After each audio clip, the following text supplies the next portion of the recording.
let's just do it. Run it. That's the beauty of the live streams, right?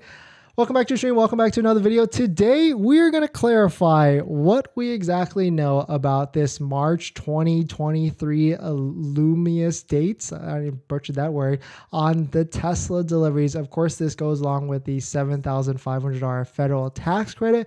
What we know so far to try and quickly clarify it up, because I know there's a lot of people that are confused with this. Like, is it a March 1st thing, or is it like, what happens if I get pushed to past March? What's the exact? So we're going to talk about it from my point of view and from where I'm sitting at, and why I certainly think like you should, if you're getting pushed, I think you should try and switch now, and my advice on that. So if you're just joining in, my name is Dennis. I love talking about Tesla hacking, as I like to call it, but basically just getting the best deal on a Tesla at the best possible price, or just getting really good financing. So definitely hit that subscribe if you're interested. And today's video is actually sponsored by my Patreon link down below in the description, where you can join in. There's a lot of benefits if you want to support the channel, but more on that later. All right, so let's just jump into it. So what we know, thank you for Chris for dropping another great topic. And I don't know why I didn't think of this before, but this is it. Like, when you go to the Tesla Model Y website on Tesla.com, there is a huge, massive banner that says right here, $7,500 federal tax credit on new Model 3s and Model Ys. Spoiler alert, all Model Ys qualify, and I think most Model 3s, all Model 3s qualify as well.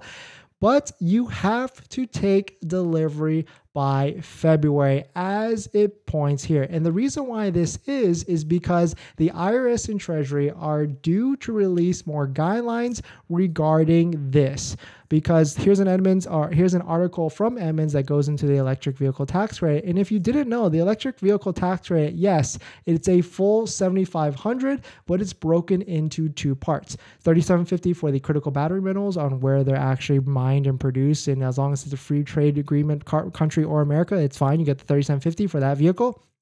And the battery components, if it's manufactured in the US and all that stuff, you also get the other $3,750. So $3,750 plus $3,750, $7,500. But the IRS has delayed releasing the guidelines on this, specifically the critical battery minerals and the electric components, until March, to when they're actually due to release it. So for this first quarter, every single vehicle that it's an EV that qualifies does not have to worry about these two breakdowns. So that's why they all qualify for the $7,500 tax credit. And so that's why this verbiage says may change during March of 2023, because that's when the IRS and the Treasury are supposed to be due to release their updated guidelines for those two parts. And so industry rumor has been for a while that the Model Y will only get half of that, the $3,750, because the battery critical minerals don't come from the US. I think there's a rumor that all EVs, all battery critical minerals do not come from the US or free trade partners. So all the EVs are basically going to get, nixed into half. And so that's why it says may change in 2023.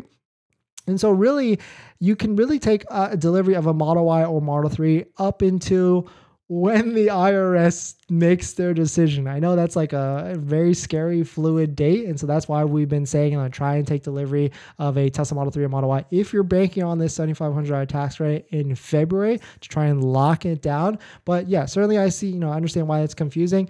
But if you are banking on this $7,500 tax rate, and if you have a Model Y order that's, in the queue still, that hasn't been, do not have a VIN yet, I would strongly consider, maybe going to websites like Waiting for Tesla, shout out to them, a great third-party aggregator site, and maybe consider even switching to a Model Y all-wheel drive standard range. It's essentially the same amount of range, but do not do this if you are someone that does a lot of road trips. I would not recommend it, because stopping at superchargers can get annoying pretty quickly. But if you have another car, and this is going to be your commuter car, like driving to work and stuff like that, then it might make some sense to actually do this. So definitely check it out. Check out some of these vehicles on waitingfortesla.com. They just dumped a bunch of them available for sale. Hopefully that clarifies it. Hopefully that makes a lot of sense for you. Thank you to Chris for giving us another hot topic where we can make into a video, and hopefully that clears it up. And today's video is actually sponsored by my Patreon link. Down below in the description is a Patreon link where you can support the channel, and there's a variety of benefits,